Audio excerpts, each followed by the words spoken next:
Awesome. Hello, everyone. My name's Kenny. I'm an aquarist here at the Alaska Sea Life Center, and I'm standing outside of our exhibit on our upper floor of our gallery.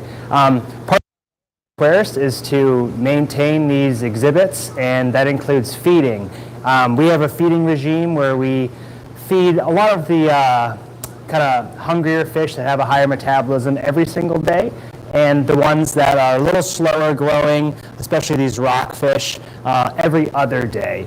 And we will actually mix up the food that we feed these animals. Today we'll be feeding them some squid here. There's a squid a few different ways. It might be hard to see in the lighting, but we chop it up in some smaller bits and some larger pieces right here. And this is just to accommodate all these different animals we have in here. The main one we're trying to target today are feed up primarily at the top right here. They're pretty voracious eaters, but the one here at the bottom, for her down here at the bottom of the exhibit.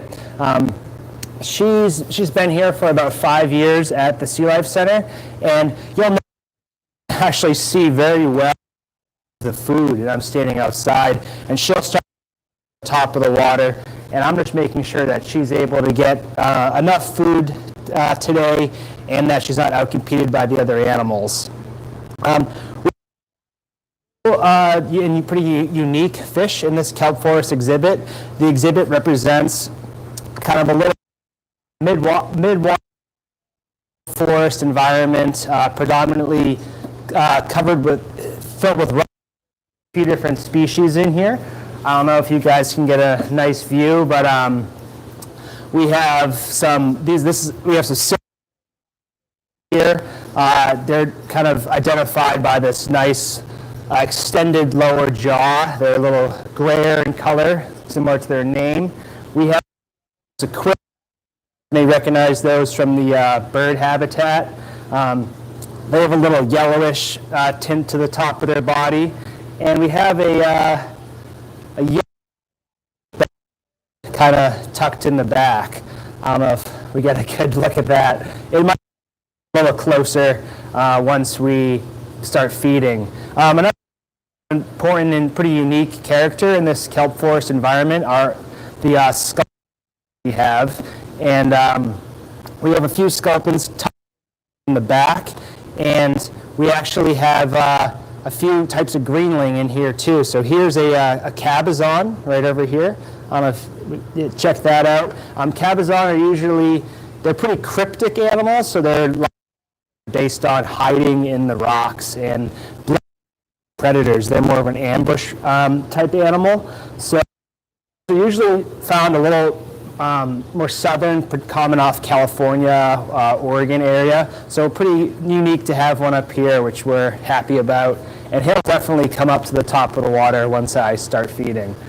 I'm going to go back to the scenes here behind our exhibit and actually put some food in.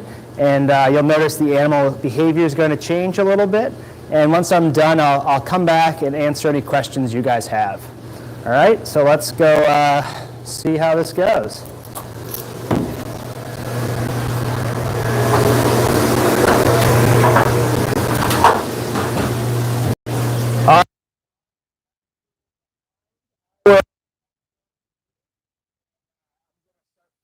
Some pieces of squid.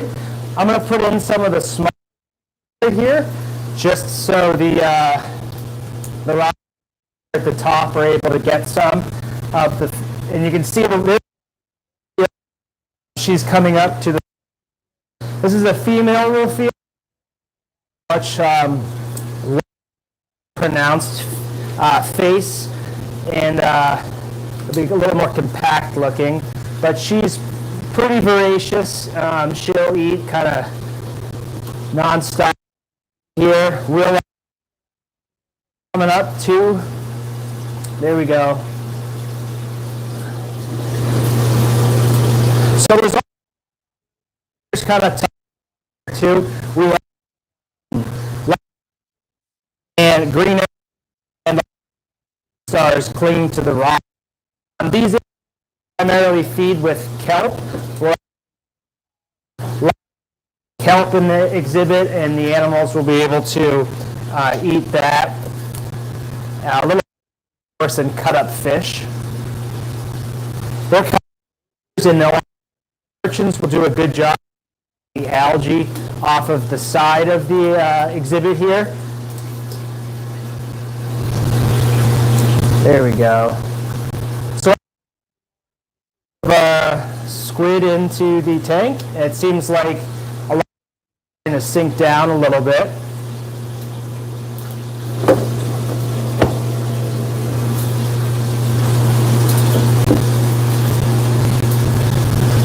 There we go.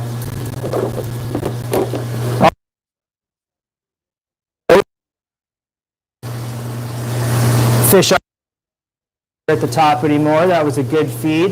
Looks like our wolf eel got as well as the quillbacks here.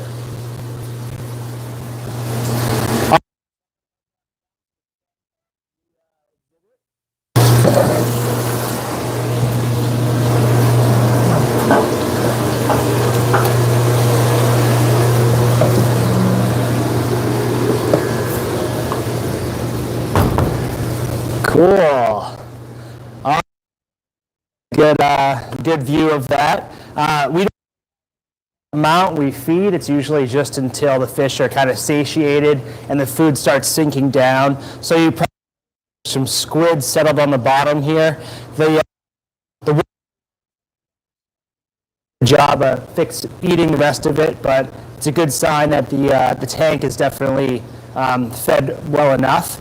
And like I said, they're going to get fed every other day. So come Thursday will be the next time we feed these animals a little different food source as well, giving them some variety and mixing it up, which is really good to see. And very cold.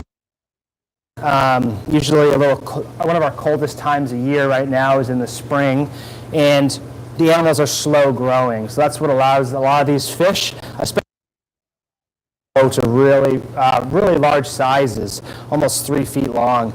And we have downstairs in our bird habitat, which we definitely got to see today on our bird dive and the Facebook Live. So in here, wolf eel, super active. She's growing bigger by the day, so as bigger, we actually have to construct larger dens for them as they grow so fast. It's pretty amazing. But yeah. So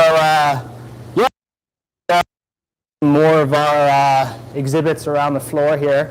But if anybody has any questions, feel free to comment, and I can work to answer through those questions, or if not, we'll just leave the video up for a live stream of our exhibit here for a few more minutes after, so feel free to tune in. Awesome.